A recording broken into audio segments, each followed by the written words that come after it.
Assalaamu calaykum. Maanta waxaynu ka hadlaynaa xanuunka gaaska iyo weliba cuntooyinka lagu daaweeyo amaba u roon qofka gaaska qaba. Gaaska waa xanuun badanaa ay Soomaalidu sheegato, wuxuuna ku dhacaa caloosha, waxaana keena dhowr arrimood oo kala ah. Daawooyinka qaarkood sida aspirinka iyo weliba antibiyootigiska qaar ka mida iyo kuwo kaleba. Aashitada caloosha oo badata taasoo ay badiso gaajada muddada dheer qofka haysa.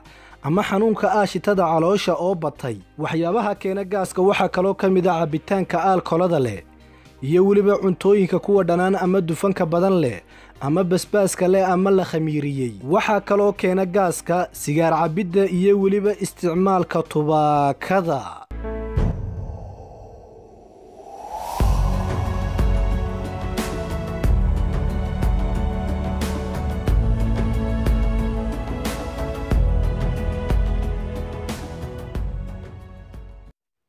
haddaba daawadayaal, qofka qaba xanuunkan waxa uu dareemaa calaamadaha ay ka mid yihiin calool xanuun, boog xanuun ama caloosha oo idil, khaas ahaan qaybaha kore ee bidixda iyo midigta. Waxyaabaha kale qofku dareemi karana waxaa ka mid ah dibro ama daaco iyo welibana hawo caloosha ku dhex wareegaysa oo mararka qaar qofka isku taagto, qofkuna uu dareemi karo in qodxo caloosha dhexdeeda looga mudmudayo. Sidaas awgeedna qofkaasi markastoo uu daaco ama uu dhuuso ayuu nafisaa. waxyaabaha kale ee ka mida qofka gaaska qabaana uu dareemi karo waxaa ka mida kuleyl iyo kor cuncun, gaar ahaan calaacalaha iyo cagaha iyo caloosha. sidoo kalena waxaa ka mida waxyaabaha qofka gaaska qaba uu dareemi karo afqalayl iyo weliba carabka oo dhabra yeesha, waana calaamad ay badanaa ka cawdaan dadka gaaska muddada dheer u hayay. Calaamadaha kale ee gaaska lagu garto waxaa ka mida hurdo xumo, hurdada oo qofka ka qasan, iyo qarow iyo naxitaan hurdada dhexdeeda ah, gaar ahaan hadduu qof kaa kiciyo hurdada. astaamaha kale ee gaaska lagu garto qofkuna uu isku arki karo waxaa ka mid ah wadna garaac, oo qofku waxa uu malaynayaa inuu wadna qabad hayo markuu gaasku ku kacsan yahay.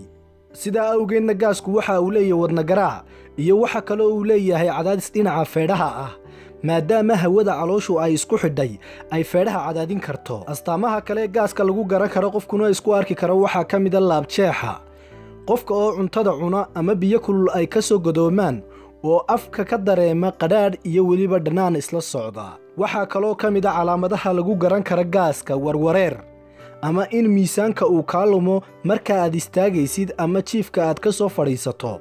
taas macnaheedu maaha in dhiig yaran ay ku hayso, ee waa calaamadaha gaaska. haddaba qofku waxa uu dareemi karaa calaamadahaas mid ama laba ka mid a.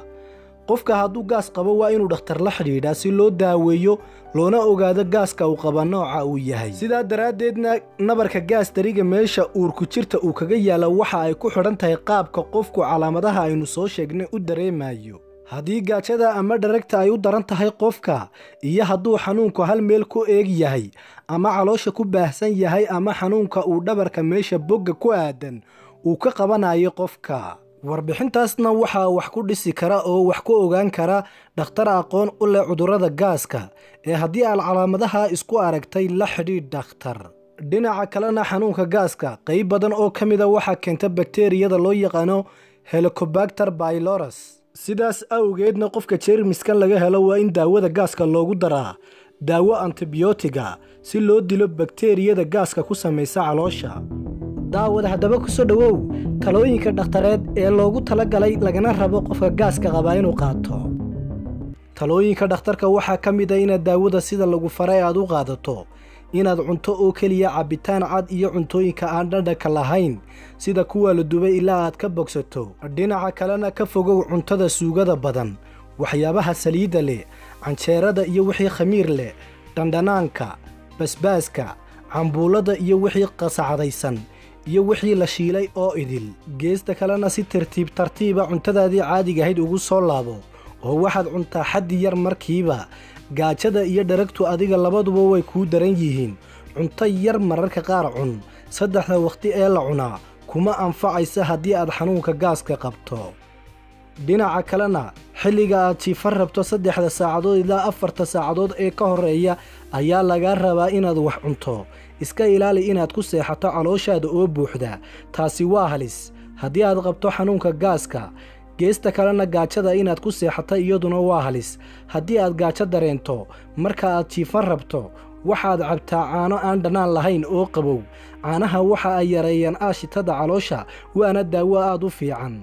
geesta kalena gaaska marka uu halis ku noqdo qofka isla markaana nabar yeesho, qofka waxa uu matagi karaa dhiig ama waxa uu dhigi karaa saxaro dhiig leh. taasi waa halis. inkastoo dadka qaar aaminsan yihiin marka uu dhiigga matago inuu caafimaadayo, taasina ma aha mid saxa oo waxaa dhici karta in qofka uu dhiigbax u dhinto haddii xidid caloosha ka furmo oo nabarka uu qodo. xaaladuna markay halkaa marayso, fadlan cisbitaal si degdega u tag. haddii aad isku aragto dhiig saxarada la socda, waxaad ku ogaan kartaa saxaradaada oo madow noqota, laakiin ma arki doontid dhiig guduud ama casaana. iminkii haatana daawadayaal waxaad ku soo dhowaataan cuntooyinka dabiiciga ee u wanaagsan gaaska. xanuunka gaaska waxa uu noqon karaa mid ka dhasha aysiidha ama aashitada oo ku badata caloosha, waxaana jira cuntooyin dabiiciya oo yareeya aysiidha ama siyaabo kale uga hortaga boogsamaysanka caloosha. ugu horeyn, cuntooyinka dabiiciga waxaa ka mid a malabka. maxaa yeelay malabku waa daawo, waxaana lagula taliyaa qofka qaba gaaska in subaxdii marka uu soo tooso qofku isagoo aan waxba cunin, in biyo caadi ah uu ku darsado hal malgaacad ama hal qaado oo malab saafi ah. kadibna qofku waa uu isku qasayaa oo waa uu isku milayaa, sidaasna waa uu ka cabbayaa. badanaana gaaska nooca istareeska ka dhasha ama dadka boog calooleedka qaba waa ay ku caafimaadaan sidaas. haddaba waxaa kaloo muhiima inaad iska hubiso in malabka uu saafi yahay. hadduusan ahayn saafi, waad ku sii xanuunsan kartaa. dhinaca kalena cuntooyinka u wanaagsan qofka gaaska qaba waxaa ka mid a burka shoofaanka ah. waa bur ka samaysan maado afka ingiriisida loo yaqaano oatmeal. waxaa la yidhaahdaa waa cuntada ugu fiican ee ay ku quraacan karaan dadka gaaska qaba, maxaa yeelay caloosha markii lagu rido waxay nuugtaa wixii aysidha caloosha ku jiray.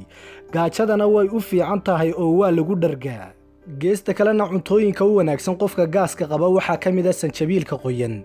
sanjabiilka qoyan waxa uu yareeyaa laabjeexa iyo biyaha kulul ee qofka ku soo rogmada, gaar ahaan markuu qofku cuno cunto gaas ku kicisay.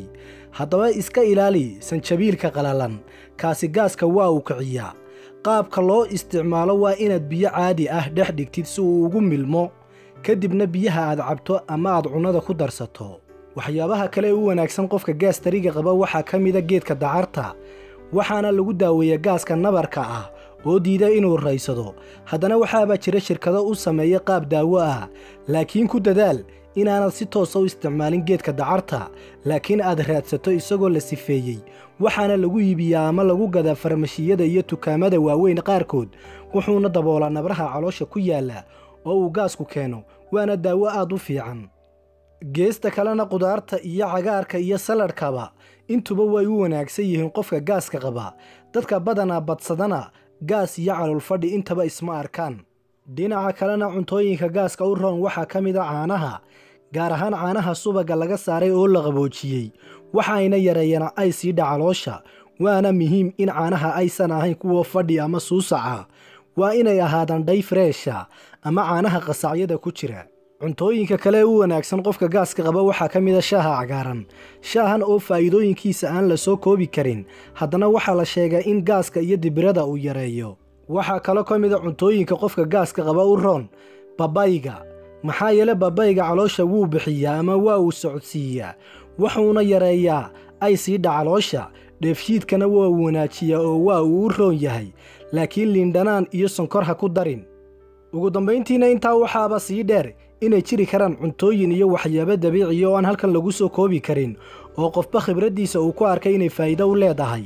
waxaa kaloo jiri karaa waxyaabo lagu kala duwanaan karo oo qofka gaaska ku kicin kara meesha dad kale uu ka dejin karo.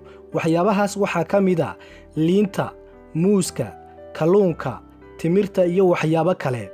haddaba waxaa muhiima inaad ka fogaatid basbaaska, waxyaabaha shiilshiilan ama dhanaanku ku badan yahay, cuntada khamiirka lagu daray sida canjeerada ama laxooxda qaarkood, cabbitaanada aysiidhka leh sida qaraha ama xabxabka, cananaaska iyo wixii la midka ah.